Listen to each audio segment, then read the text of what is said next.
हृदयेत्तिना श्रीवेङ्कटनिवासाय श्रीनिवासाय मङ्गलम् लक्ष्मी सविभ्रमालोकसुभ्रूविभ्रमचक्षुषे चक्षुषे सर्वलोकानां वेङ्कटेशाय मङ्गलम् श्रीवेङ्कटाद्रिशृङ्गाग्रमङ्गलाभरणाङ्गये मङ्गलानां निवासाय श्रीनिवासाय मङ्गलम् सर्वावयव सौन्दर्य सम्पदा सर्वचेतसां सदा सम्मोहनायास्तु वेङ्कटेशाय मङ्गलम्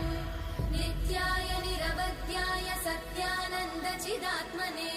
सर्वान्तरात्मने श्रीमद् वेङ्कटेशाय मङ्गलम् स्वतः सर्वविदे सर्वशक्तये सर्वशेषिने सुलभाय सुशीलाय वेङ्कटेशाय मङ्गलम्